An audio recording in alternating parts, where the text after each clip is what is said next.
उत्तर प्रदेश के मुख्यमंत्री योगी आदित्यनाथ ने अभी हाल ही में लखनऊ के एक बहुत बड़े मॉल का उद्घाटन किया है,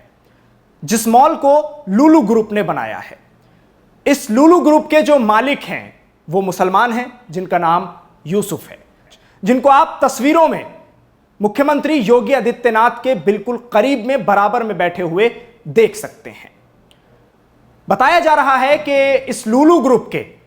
तकरीबन 3 स्लॉटर हाउस हैं जो कि उत्तर प्रदेश में ही चलाए जाते हैं। खबर आपको जो देनी है वो ये है कि एक तरफ तो योगी आदित्यनाथ जो कि उत्तर प्रदेश के मुख्यमंत्री हैं, वो एक मुसलमान लुलु ग्रुप के यूसुफ के साथ नजर आते हैं और साफ साफ उद्घाटन करते हैं और बढ़ावा देते हैं काम को। योगी आदित्यनाथ तस्वीरों में आप देख सकते हैं, उनके साथ यूसुफ बिल्कुल बराबर में कांधे से कांधा मिलाए आपको नजर आ जाएंगे। लेकिन वहीं दूसरी तरफ जो गरीब मुसलमान हैं और जो मजदूर हैं, कामगार हैं, उनके ऊपर किस तरह से जुल्म हो रहा है योगी आदित्यनाथ की ही सरकार, यानी आपको बीजेपी सरकार की बात बता रहा हूं। हरियाणा में जिस तरह से गुड़गांव और मानेसर में भारतीय जनता पार्टी की सरकार है और इस सरकार में जो कि गुड़गांव और मानेसर के जो मुसलमान हैं, कामगार हैं, मजदूर हैं, उनके ऊपर किस तरह से तलवार लटकी हुई है, क्या क्या उनको कहा जा रहा है, आज इस खबर में आपको यही बताना है। दरअसल गुड़गांव और मानेसर में जो मुसलमान कामगार हैं, मजदूर हैं, उनको कहा जा रहा है कि ये बांग्लादेशी हैं और ये रोहिंग्याज हैं। ऐसा विश्व हिंदू परिषद का कहना है, वीएचपी का कहना है। वीएचपी के जो जनरल सेक्रेटरी हैं, उनकी तरफ से एक बयान भी जारी किया गया है और सीधे सीधे तौर पर प्रशासन को भी एक धमकी दी गई है। उसके जरिए मेमोरेंडम तो दिया ही गया है, मगर साफ साफ यह भी कहा गया है कि अगर चंद दिनों के अंदर ये मुसलमान यहां से बाहर नहीं निकाल दिए गए, इन सभी को यहां से कुछ ही दिन के अंदर अगर बाहर नहीं निकाल दिया गया मानेसर से और गुड़गांव से, तो एक ऐसी महापंचायत होगी जिसमें मानेसर के आसपास के जो कस्बे हैं, जो गांव हैं, 70 गांव उसमें शामिल होंगे और एक बड़ी महापंचायत मुसलमानों के खिलाफ की जाएगी। गुड़गांव और मानेसर में बताया जा रहा है विश्व हिंदू परिषद की तरफ से कि ये सभी जिहादी हैं और ऐसा मेमोरेंडम में लिखा गया है जो कि डिप्टी कमिश्नर को विश्व हिंदू परिषद की तरफ से सौंपा गया है। उस मेमोरेंडम में साफ लफ्जों में लिखा है कि ये सब जिहादी हैं और ये धर्मांतरण की भी एक साजिश को अंजाम दे रहे हैं, क्योंकि बांग्लादेशी हैं, रोहिंग्या हैं, इनसे इलाके को खतरा है, हिंदू समाज को खतरा है। इसलिए कुछ ही दिनों के अंदर इन सभी जिहादियों को यहां से बाहर कर दिया जाए। आपको बता दूं, सबसे पहले तो जो मुस्लिम दुकानदार हैं उनसे सामान खरीदना बंद किया गया और उनका बाइकॉट किया गया, मुसलमानों से लेन देन का बाइकॉट किया गया और उसके बाद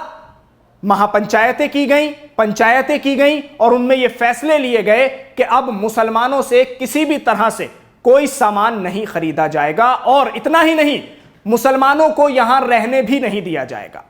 यह बात गुड़गांव और मानेसर की है। तो एक तरफ तो योगी आदित्यनाथ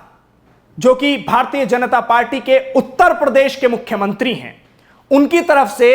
एक लुलु ग्रुप जो कि जिसके फाउंडर मुसलमान हैं, उनके साथ तस्वीरें खिंचवाई जाती हैं, उनके मॉल का उद्घाटन किया जाता है जो कि बताया जा रहा है कि सबसे बड़ा मॉल बनकर तैयार हो रहा है। उसका उद्घाटन योगी आदित्यनाथ के जरिए किया जाता है। लेकिन वहीं दूसरी तरफ जो मुस्लिम कामगार हैं, जो गरीब हैं मुसलमान और जो मजदूरी करके अपना पेट पालते हैं, अपना घर चलाते हैं,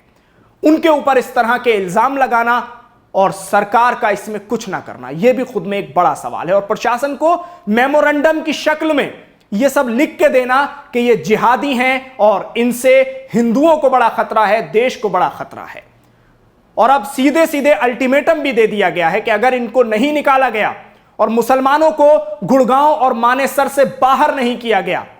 तो हम एक ऐसी महापंचायत करने जा रहे हैं, हिंदुओं की वो सबसे बड़ी महापंचायत होगी जो कि मुसलमानों के खिलाफ होगी और उसमें 70 गांवों के लोग एक साथ शामिल होंगे। तो ये एक खुला अल्टीमेटम है, खुला चैलेंज है और धमकी भी इसको कहा जा सकता है कि ये एक बड़ी धमकी है। तो ऐसे में सवाल यह उठ रहा है जो हम इस खबर के जरिए आपसे पूछना चाहते हैं कि क्या जो पैसे वाले लोग हैं सरकार सिर्फ उनकी है? क्या जो मुसलमान पैसे वाले हैं सरकार उनके साथ नजर आती है आपको, जो कि आप फोटोज में देख सकते हैं? वहीं जो गरीब तबका है मुस्लिम कम्युनिटी का, जो कि मजदूरी करके अपना पेट पालता है, अपना घर चलाता है, उनके ऊपर भगवाधारी जो संगठन है, जो हिंदूवादी संगठन है, जिसको आप विश्व हिंदू परिषद कह लीजिए, बजरंग दल कह लीजिए, इस तरह के तमाम संगठन लगातार उनके खिलाफ बोलते हैं और सिर्फ बोलते ही नहीं हैं बल्कि प्रदर्शन भी उनके खिलाफ करते हैं, रैलियां निकालते हैं और पुलिस कोई कार्रवाई नहीं करती। अब सवाल यह है कि क्या गुड़गांव और मानेसर के हालात बिगड़ने वाले हैं? क्या जो महापंचायत होने वाली है, क्योंकि महापंचायतों की अगर आप बात कर लें तो अभी तक जितनी महापंचायतें हुई हैं या जो भी धर्म संसद हुई हैं उसमें खुलेआम मुसलमानों को गालियां दी गई हैं, मुसलमानों के बाइकॉट की बात की गई है और मुसलमानों को देश से बाहर निकालने की बात की गई है। तो क्या मानेसर और गुड़गांव की जो बात कर रहे हैं महापंचायत की, हिंदुओं की सबसे बड़ी महापंचायत की, तो क्या एक बार फिर से मुसलमानों के खिलाफ यह एक बड़ी तैयारी है जो साफ साफ कह भी दिया गया है कि मुसलमानों को गुड़गांव और मानेसर से निकाला जाए क्योंकि ये जिहादी हैं और इनसे देश को खतरा है? तो कहीं बाइकॉट किया जा रहा है तो कहीं साथ में तस्वीरें खिंचवाई जा रही हैं। सवाल बस एक यही है,